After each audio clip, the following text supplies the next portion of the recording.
بس وقف هنا يا ولدي. انزل. ليه يا بابا؟ انزل، عايزك في كلمتين يا ولدي. انزل. حاضر يا بابا.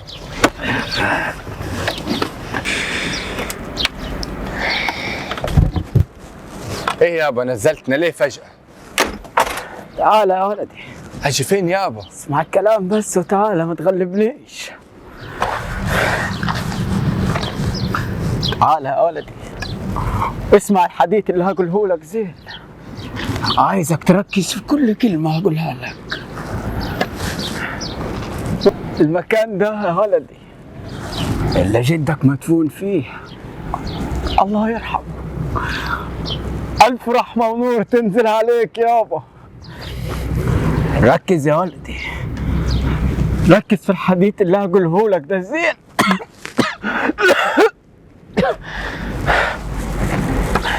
بص يا ولدي، المرض فجر في جدتي كلها.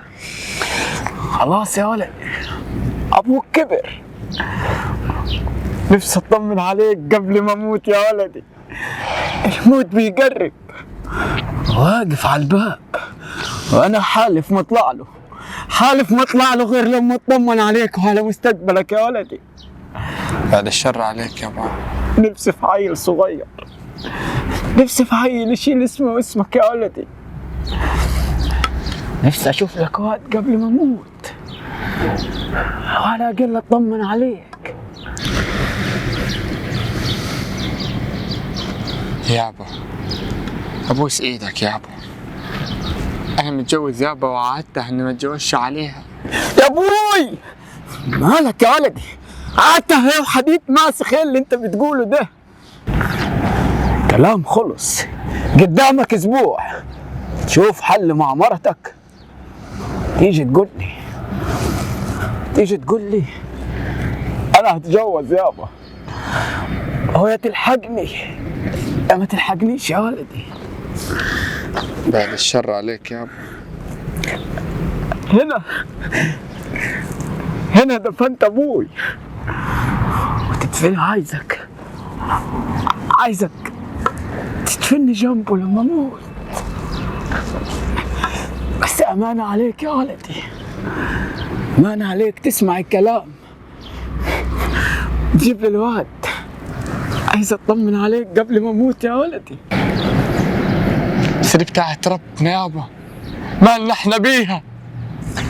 لازم تسمع الكلام يا ولدي، استحملتك كتير قوي يا ولدي، لازم انت تتجوز عليها عشان نشوف عيل يشيل اسمه واسمك. يابا انا عدتها وحلفت لها 100 مرة ان عمري ما تخونها واتجوز عليها. اتجوز عليها وصوم 3 ايام يا ولدي، لو فضلت معاها يا ولدي انا وانت هنموت واسمنا هيدفن في التراب. يابا اسمعني، ربنا يديك طول الصحة، بس افرض اتجوزت عليها وما جبناش عيال برضو. دي حاجة بتاعت ربنا يا ولدي، احنا نعمل اللي علينا، دي حاجة بتاعت ربنا. قول بس انت يا رب. يا رب. ربك غالب يا ولدي. فاكر يا صالح ايامنا سوا؟ فاكر كم لقمة كلناها ولا كم عركة تعاركناها سوا؟ فاكر يا صالح؟ فاكر يا صالح، فاكر يا غالي. خلاص اي حد هيجي بعدك. لا ما خلاص يا صالح، هو ابوك هيحبك اكتر مني ولا ايه؟ ما خلاص يا صالحة. بس انا ليا عندي شرط. شرط واحد. هنجي لك العروسة. إيه؟ مالك مستعجل ليه كده؟ احسن يا صالحة، يمكن اختياراتي كلها غلط بما فيهم انت، يمكن انت تختاري لي مرة صح. ماشي. بهزر معاك يا بنت. وقف هنا. ليه خليتني اوقف مرة واحدة؟ انزل. تضحك ليه؟ عالبص